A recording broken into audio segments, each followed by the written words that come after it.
a mais um clima astrológico. Essa semana vamos falar do dia 9 ao 15 de maio. Pessoas, como vocês estão? Ai, Senhor Jesus Cristo, né?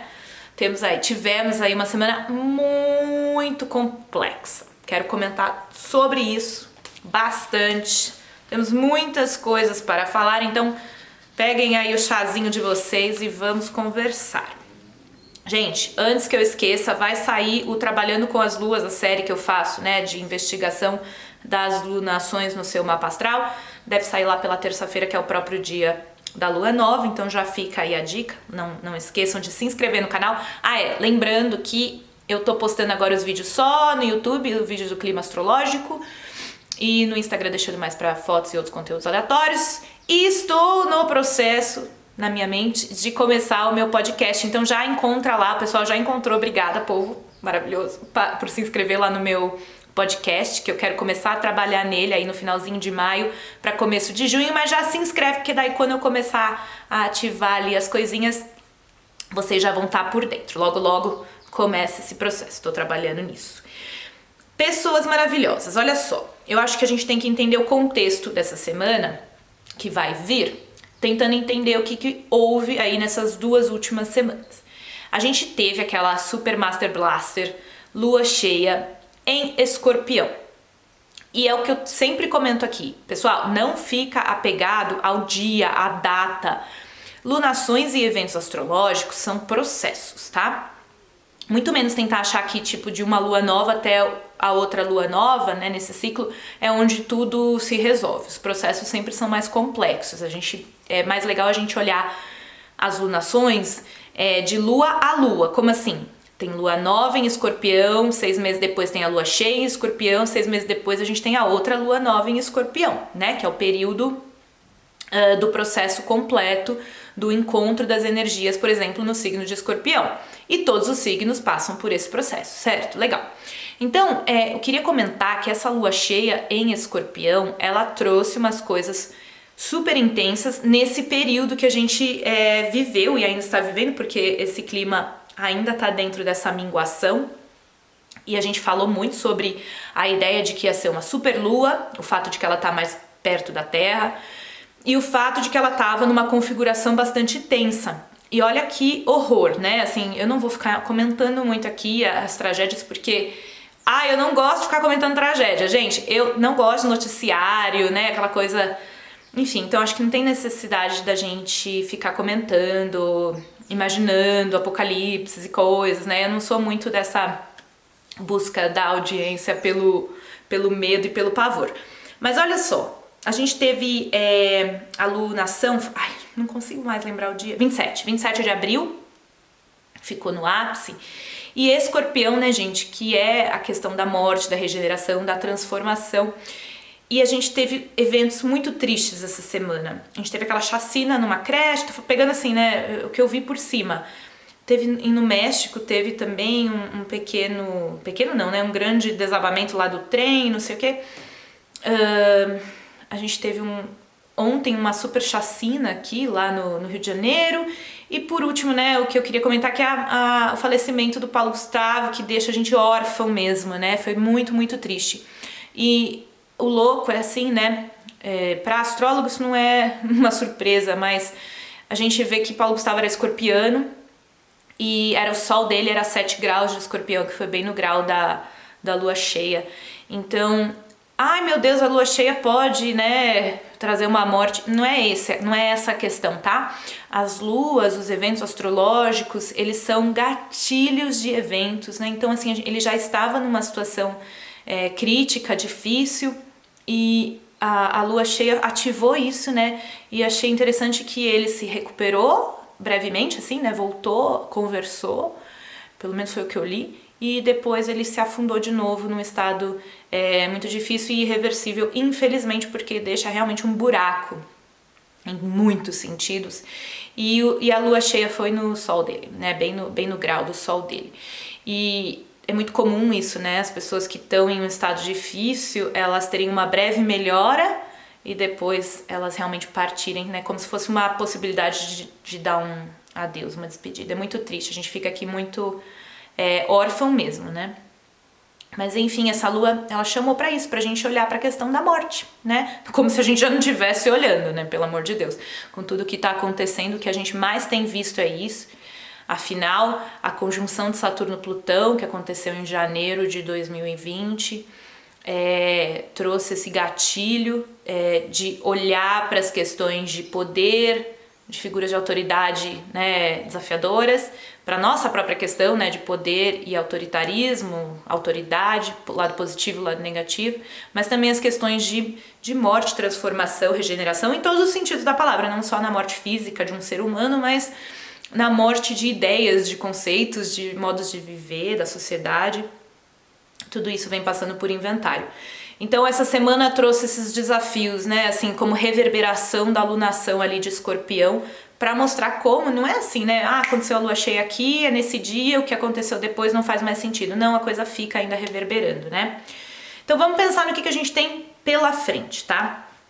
Essa semana a gente tem a lua nova em Touro e tudo que eu vou falar agora é o contexto dessa alunação, tá? Ela vai acontecer no dia 11 de maio, 4 horas da tarde, aqui do horário de Brasília, tá? Então, assim, é uma terça-feira, eu acho. A gente já entrou Mercúrio em Gêmeos semana passada, eu falei muito sobre isso no clima da semana passada, o fato de que vai ter uma grande entrada aí na energia de Gêmeos e os eclipses vão acontecer no eixo mutável Gêmeos-Sagitário, então isso é bem importante. E essa alunação em Touro abre a temporada de eclipses. O que significa isso, né? A temporada de eclipses é o período onde as lunações... Eclipse tem todo ano tem eclipse, em 2 momentos do ano, em média 4 eclipses por ano. A questão a gente não vê todos os eclipses porque eles estão acontecendo em alguns lugares do planeta, mas não necessariamente a gente vê. Por isso que é tão raro a gente ver, principalmente um eclipse solar. Eles sempre estão acontecendo, mas em alguns lugares, assim. Eu tive o privilégio de ver um eclipse solar no 26 de dezembro do ano passado na Índia, que foi incrível, foi uma sincronicidade. Eu nem imaginava, mas o lugar que eu escolhi pra ir era o lugar onde o eclipse ia estar total. Foi incrível, assim. Então, esse eclipse aqui, que vai ser um eclipse lunar, o eclipse ele é uma lua cheia em potencial. Eu gosto sempre de pensar no botão, o volume... Ai, como é que fala isso? O botão de volume, deu tilt cerebral. A música, nesse momento, tá tocando no volume 5, sei lá, normal, a vida normal, vamos supor. Quando vem o eclipse, é como se a gente aumentasse o volume da música, tá? Então, assim, os eclipses, eles trazem mudança de ritmo, a gente tá indo pra um lado, de repente, bum, acontece alguma coisa, a gente muda pra outro, eles mudam o ritmo, mudam a energia, eles trazem algum tipo de situação muitas vezes imprevisível, assim, tipo, bum, acontece alguma coisa que você não estava esperando, imaginando. Eles sempre trazem um catalisador, tá? Os eclipses podem ser catalisadores de mudança. Principalmente aí você tem que olhar o seu mapa natal para entender como que isso vai funcionar para você. No Trabalhando com as Luas eu vou explicar direitinho. Agora sim, o que a lua nova agora tem a ver com eclipse, sendo que não é eclipse? Ela abre a lunação que vai dar numa lua cheia em eclipse. Então a gente tem lua nova, não é um eclipse, mas a próxima lua cheia, né, que dá sequência, é um eclipse. Então, a partir de agora, o volume já começa a aumentar. É esse o meu ponto aqui. A gente fala do eclipse na semana que vem. Então essa lua nova em Touro abre esse momento, então a gente vai começar a observar essa energia se acumular para eventos que vão vir aí. Também a questão de que, era isso que eu tava falando ali, Mercúrio já entrou em Gêmeos na semana passada, a Vênus entra em Gêmeos ontem, hoje, não sei quando que você tá assistindo, enfim. Aqui no domingo ela já tá em Gêmeos e vai ficar. O Mercúrio vai ficar em Gêmeos, um tempão. Isso eu comentei bastante semana passada. E agora no dia 14, que é essa semana aqui, isso, bem no finalzinho dessa semana que eu tô falando aqui, ele entra em sombra, tá? Isso é importante porque a temática do Mercúrio retrógrado já começa a se apresentar. Então, o meu conselho para vocês é o seguinte: já dá aquela conferida no mês de maio, né? Comece antes do Mercúrio retrógrado, dá aquela conferida nas suas questões de papelada, comunicação, e-mail, troca, informação, internet, tudo isso daí que é Mercúrio, intelecto. já começa a dar uma avaliada, reavaliada, conferida, já fica mais alerta, principalmente a partir do dia 14, para observar. Não precisa travar a sua vida, não precisa ter medo de nada, tá? E o período de Mercúrio retrógrado, eu gosto muito de trabalhar, eu gosto muito quando chega o Mercúrio retrógrado, porque eu principalmente tenho Mercúrio retrógrado no mapa. Eu tenho tudo retrógrado, gente. É impressionante, meu mapa, tá? Então não fiquem preocupados aí. Tudo é retrógrado. Eu sou retrógrada total. Então, o que acontece? Quando chega o Mercúrio retrógrado, a minha mente retrógrada, ela sintoniza melhor, né? Porque a pessoa que tem muita coisa retrógrada é uma pessoa que acaba olhando bastante pra dentro, né? Ela tem essa coisa de sempre revisar, refazer, olhar pra dentro, né? Então tem esse aspecto na pessoa. Então, em modo geral, tô dando uma super genericalizada. Hoje tá péssimo, meu Deus. Ai, me ajuda. Então, ó, Mercúrio retrógrado. Hello, tudo bom? Então, assim, o período de Mercúrio retrógrado, ele é um período muito bom pra gente fazer aquele inventário, tipo no computador, inventário não, mas retomar aquele curso online que você abandonou, aquela pastinha, aquele monte de documento que tá tudo bagunçado, porque no período que ele tá direto a gente faz tudo ao mesmo tempo. Então é um período bom pra retomar projetos, revisar coisas, reavaliar, arrumar aqui tua prateleira, enfim, essas coisas de organizar coisas que tão bagunçadas, mas não necessariamente de começar projetos novos, tá? Então retomar coisas. Então é um excelente período para isso, então vai preparando essa energia, porque 29 de maio ele fica retrógrado, tá? Vem no finalzinho do mês, depois do eclipse, sendo que os eclipses vão acontecer no eixo Gêmeos e Sagitário.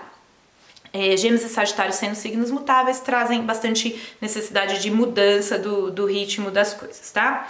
Maravilha, então a gente tá se indo nessa direção de mutabilidade, mas ainda temos a lua nova, que vai acontecer no signo de Touro, tá? Então a gente fala dela daqui a pouquinho.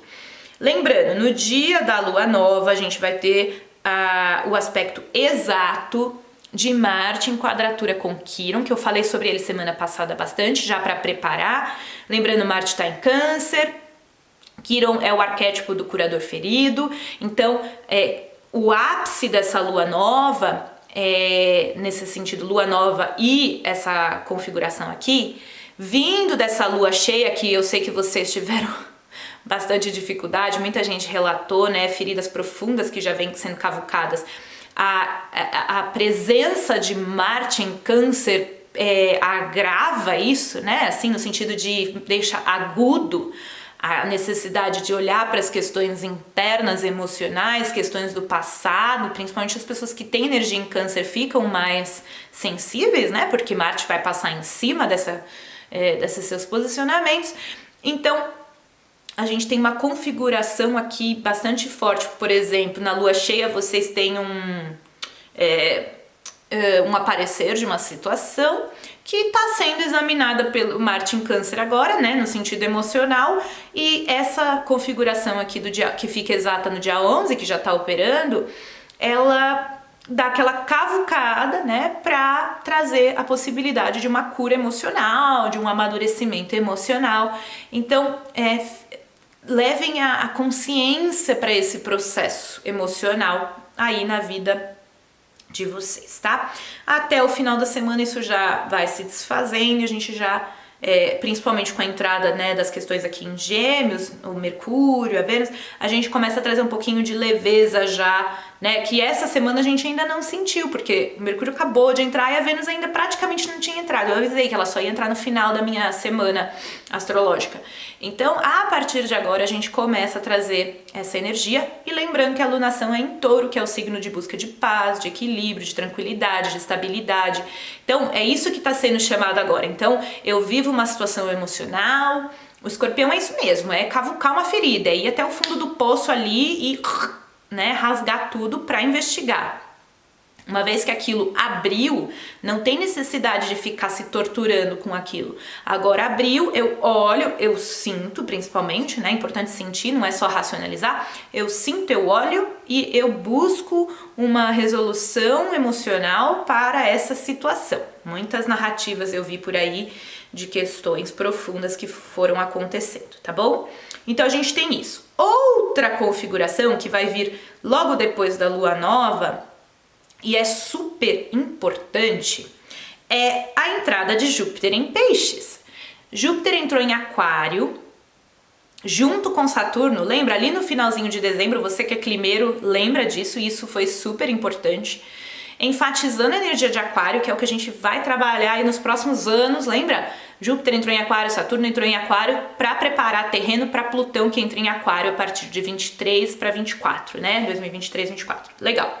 Só que assim, o Júpiter fica um ano num signo, né? Então ele tem esse período de médio de um ano. Só que, claro, às vezes dá assim, né? Tô num signo, eu tenho um ano em Aquário, mas não necessariamente é linear assim, né? O período inteirinho de um ano em Aquário, depois é Peixes. Às vezes acontece dele entrar num signo, depois voltar para o anterior para finalmente entrar no próximo. Então é isso que vai acontecer com essa configuração aqui de Júpiter. Ele entra em Peixes no dia 13 de maio, fica lá até 28 de julho.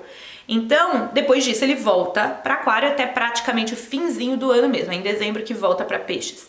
Isso significa o quê? Eu quero até fazer uma retrospectiva aqui com vocês que eu achei bem interessante. Eu fui voltar lá atrás nas notícias para pesquisar uma coisa que me veio de insight assim, e aí eu tive uma percepção bem interessante. A gente só entende as configurações astrológicas de verdade depois que passou. A gente fica aqui fazendo essa brincadeira de futuro.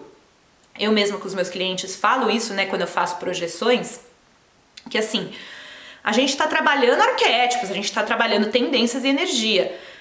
Tentar prever o que vai acontecer acaba sendo uma perda de tempo na minha visão astrológica. Por quê? Porque a gente tem que ir para o futuro, né? O futuro é um espaço das possibilidades e do desconhecido. Porém, eu sei quais são as cores que vão ser ativadas, os arquétipos, as energias, né? Então isso a gente sabe. E a gente sabia que ia ter uma entrada muito intensa na energia de Aquário, que vai continuar. E recapitulando lá atrás, o que era Aquário, né, gente? Social, coletivo, ciência, intelecto, pensar no bem maior, o futurismo, as invenções, a genialidade, né, excentricidade. O lado negativo é a frieza, o cálculo, enfim, o cálculo excessivo, né, assim, das coisas. Então, mas pensando aqui por um lado, pegando um recorte, eu tava fazendo uma conversa e um raciocínio com algumas pessoas que eu já não lembro mais que situação foi essa, que eu tava conversando, e falando sobre ciência, eu tava observando como o período que a gente voltou para Capricórnio, e Capricórnio não é um signo ruim, tá? Mas a gente viu o pior dele nos últimos tempos por causa da ênfase em Capricórnio de 2018 até 2020. E teve configurações bem intensas que aconteceram ali em Capricórnio. Mas pegando só esse recorte mesmo, assim, a gente viu meio que uma idade média voltando, porque Capricórnio, ele é medroso, e quando ele tem medo, o que ele faz? Ele se protege. A típica, tipo, xenofobia, sabe, que a gente andou vivendo. O meu problema não sou eu, não são as minhas coisas. O meu problema é o mexicano que entrou aqui no meu país, sabe? Esse tipo de mentalidade, né? Quando você vai fazer um estudo psicológico, isso é uma questão do ser humano, né? Essa coisa de projetar ali as questões dele no outro. E o outro pode ser qualquer coisa, tá? O que é diferente de mim. Então pode ser qualquer uma das coisas que você pode imaginar. Raça, tamanho do corpo, orientação sexual, enfim. A gente pode projetar, todas as pessoas fazem esse mecanismo em algum momento, tá? Não é assim, as pessoas malvadas fazem isso, eu não faço nada disso. Não, a gente tem esse tipo de mecanismo. Só que a pessoa que já tem um desenvolvimento psicológico, ela consegue falar assim, peraí, eu acho que eu tô jogando meus probleminhas ali do outro. Então tem esse né? Então a energia de Capricórnio ativou aí essa vinda eu tenho medo, então eu me defendo, então eu me fecho, eu te coloco ali, tá? Então, e a gente viu essa coisa de autoridade, principalmente com a configuração de Saturno-Plutão, o pior da autoridade vindo à tona, tá? Para ser expurgado, vamos dizer assim. Mas é impressionante, e por isso que eu apostava muito na vitória do Biden, lembra que eu falei bastante disso ano passado? Não porque eu sei prever futuro, que é uma coisa que eu nem perco meu tempo, mas é porque a energia de Aquário ia entrar com tanta força que quem que estava sintonizado com o Aquário era o discurso do Trump ou era o discurso do Biden? O discurso do Biden estava sintonizado com a energia de Aquário. Então, por isso que eu apostei na ideia de que o Biden ia ganhar, porque fazia sentido ali dentro da configuração que a gente via pela frente, né? Se tivesse tudo entrando em Capricórnio, eu falava, Trump ganha, sabe? E foi isso que aconteceu lá em 2000 e não sei quanto. Beleza. Aí o que acontece? Tendo essa energia de Aquário enfatizada, a gente viu a coisa já estava se formando ano passado quando Saturno entrou em Aquário. Mas vocês viram a rapidez que essa vacina veio? E, o Biden, eu não acho que ele é incrível, tá? Eu não acho que ninguém é incrível. Preciso que vocês entendam, preciso ficar explicando, né? São só meros atores ali numa peça que eu observo que tem suas coisas boas, suas coisas ruins, Trump também, qualquer um tem esse lance aí, tá? Mas assim, vamos pensar o Biden, no discurso dele, o que ele representa nesse momento. E lembra que em 21 de dezembro a gente teve a conjunção de Júpiter e Saturno em Aquário? Olha que coisa engraçada. Tudo isso para falar o quê? De Júpiter em Aquário. A ênfase na ciência, ela muitas vezes vai vir com a entrada de Aquário porque a gente visitou a outra polaridade. Então, nos últimos anos que a gente visitou Capricórnio, a gente viu uma ênfase na anticiência, não foi? Como se, para entender a claridade, a gente tem que entender o escuro, não é isso? Então, me parece, a energia que eu vejo de leitura desses símbolos que foram aparecendo foi: vamos visitar a anticiência para que a ciência, e não tem ninguém planejando isso lá em cima, tá? Vamos visitar a anticiência para que a ciência consiga ir até para um outro nível, tá? Então isso é muito comum, porque isso tá dentro das leis universais, tá? Vai ler lá as leis herméticas que vocês vão entender, que você, para visitar um polo, você tem que visitar o outro. Então, a entrada de Júpiter em Aquário, Saturno em Aquário, enfatizou a busca da ciência, mas é claro que tem aquela energia da anti-ciência, vamos supor, rolando. Mas não vai ter mais espaço para isso, principalmente por causa dessa grande ênfase em Aquário. E Júpiter vai voltar para Aquário depois de julho, né? Então, tudo isso tá sendo, assim, cada vez mais expandido. Observem isso. E por que eu tô falando do Biden? Porque tem a coisa das questões climáticas, que ele se preocupa, a gente tá vendo muito isso, vindo em ênfase em 2021, e a gente não tava quase falando disso em 2020, dessa maneira que está sendo falado agora. Na verdade, ao contrário. A gente teve o quê? Uma devastação, a Amazônia pegou fogo inteira, lá na Austrália também teve um fogaréu, lembra aquela passagem do segundo semestre em fogo de Marte, que eu falei que ia ter muito incêndio, né? E, só que o que acontece? Pensa nessa ênfase de Aquário. Por que eu puxei o Biden? Cara, eu fui puxar, eu falei, deixa eu ver que dia que o Biden tomou a vacina. Quando que começou a vacinação? 21 de dezembro de 2020, Biden tomou a vacina. Cara, isso é muito simbólico. Lembra que eu falo? A conjunção de Júpiter e Saturno aconteceu no 21 de dezembro, que mudou um ciclo de 200 anos. Então eu não tô fazendo propaganda de nenhum político, mas eu tô lendo a simbologia dos tempos. É isso que eu quero dizer aqui, para vocês prestarem atenção o que os símbolos estão dizendo pra gente. E a entrada de Júpiter em Peixes traz a energia da gente começar a olhar para o quê? Compaixão, o servir, o autossacrifício de certa forma, né? A questão de olhar para o outro e conseguir entender por que as pessoas fazem o que elas fazem e não ficar nessa coisa de meu inimigo, eu te odeio. Não, a gente tem que voltar a conseguir ter empatia, tá? Então essa pequena entrada aqui vai falar assim, cara, cadê a empatia? Cadê a conexão? Cadê o sentimento? Cadê a minha espiritualidade, né? Eu vivi tudo isso daí e o que tem dentro, né? Pra que eu tô aqui nesse planeta? Então, a entrada de Júpiter em Peixes vai falar muito disso. A gente pode comentar um pouquinho mais sobre isso mais pra frente, mas é só também um anúncio, porque é pouco tempo, né? Praticamente 40 e poucos dias, uma coisa assim, 50 dias que ele vai ficar ali. Então, é meio que só um tipo, eu acho que tá na hora de vocês trazerem a empatia de volta pra conexão humana. E aí, ano que vem ele entra ali de vez, tá? Mas por enquanto, né, que Júpiter teve em Aquário, a gente já e Saturno tá lá também, a gente já observou essa necessidade de expandir a ciência, a necessidade de olhar pro coletivo, né, as invenções. Eu acho que outro dia eu ouvi até em algum lugar sobre novas invenções, novas descobertas, tipo assim, partículas, essas coisas que esse povo descobre, esse povo que é inteligente nas físicas e nas químicas, o povo descobre umas coisas novas lá, e eu acho que a gente vai ver isso aí em 2020 para 2021, avanços por causa de uma grande dificuldade, e é assim que as coisas acontecem. A gente sabe com a história que os grandes pulos acontecem através de grandes dificuldades. Então, vamos estar observando o que vai rolar. Tudo isso no contexto dessa lua nova, tá? Por último, né, essa lua nova dá o senso de estabilidade e busca de conexão com o planeta Terra e com a energia da permanência, tá? É importante que vocês usem esse touro aqui, vê lá onde tá no seu mapa, ou assiste a série Trabalhando, que eu mostro direitinho como fazer isso, para tentar reconectar com uma sensação de estabilidade pós-vendaval que a gente teve ali pós aquela lua cheia em Escorpião, tá? Então, a ênfase em ideias geminianas para tentar traduzir tudo que a gente vem vivendo como coletivo também tá importante nessa semana aqui. E eu queria fazer um último comentário que é sobre o Brasil. Só uma coisa que eu observei, aí é uma viagem minha, né? Enfim. O mapa que eu uso do Brasil, e eu não gosto muito de estudar a astrologia dos países porque eu tenho preguiça, não é uma coisa que me interessa muito não, tá? Eu gosto mais de pessoas, tal, por isso que eu estudo a astrologia psicológica, porque, X.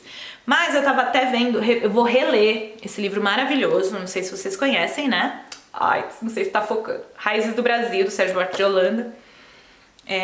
Eu sou formada em letras pela FEFELESH, isso aqui então foi uma bíblia, né, uma coisa que a gente estuda bastante, um livro muito importante, né, então eu vou até reler, porque ele é um livro que explica muito bem, né, o brasileiro, né, o que é o brasileiro como pessoa, como vibração, enfim. Então eu tava pensando sobre o fato de que o mapa do Brasil, ele tem um ascendente em Aquário, né, e ele tem um ascendente em Aquário lá pelos 20 e poucos graus, é bem no final de Aquário. Então a gente tá, né, pela astrologia mundana, com o trânsito de Júpiter e Saturno na casa 12 de Aquário, que é um trânsito muito difícil no nível pessoal. Eu vivi isso nos últimos 2 anos aí, e agora tô saindo desse processo já saí praticamente, mas é um processo. Mas o Brasil tá passando por esse processo, e a casa 12 na astrologia mundana tem vários significados, né? Mas eu quis resgatar aqui a noção, fazendo uma ponte com a minha percepção de um Saturno na 12, no nível individual, que é a questão da perda de identidade. No sentido de uma necessidade de uma identidade morrer, porque a casa 12 é uma casa de finalizações, né? Então, e como aquela identidade vai se dissolvendo. E eu tô observando absurdamente como a identidade do brasileiro veio se dissolvendo nos últimos anos. E a gente tá indo para uma nova identidade que a gente ainda não sabe qual é, e o quão desafiador isso tem sido. A gente era um povo que gostava de futebol, que era alegre. Hoje, a realidade do brasileiro, lá fora, por exemplo, também, né, é uma realidade completamente diferente. Eu não tô falando que vai ser uma identidade ruim ou que é uma identidade boa, mas talvez a gente esteja passando por uma transição do que é essa identidade, né? Lembra o 7-1 lá, eu acho que foi uma grande desconstrução dessa identidade, desse processo. E aí a gente vai para uma nova identidade lá em 2023, né? Quando Saturno já cruzar, que vai ser uma nova construção de uma identidade, mas tem uma identidade se desfazendo até agora, né? E é um processo doloroso para nós. A gente tá com essa dificuldade, né, de entender o que a gente é. Nós não somos mais esse povo alegre, compassivo, simpático. O que nós somos? Mas isso, será que não era também uma fachada, uma não realidade, uma questão de fingir que não tem nada acontecendo? Então agora a gente é politizado. E o que significa ser politizado? Então assim, né, só tô problematizando. E para finalizar, porque meu vídeo vai cortar, eu achei que esse falecimento do Paulo Gustavo, que era essa figura, né, da comédia, da diversão, dissolve mais um pouco o brasileiro, né, e deixa a gente nesse espaço de, oh meu Deus, o que nós somos, né? Com o que a gente quer se identificar? Quem que faz parte desse nosso processo de identidade? É isso, queridos! Eu vejo vocês no próximo Clima Astrológico. Até lá!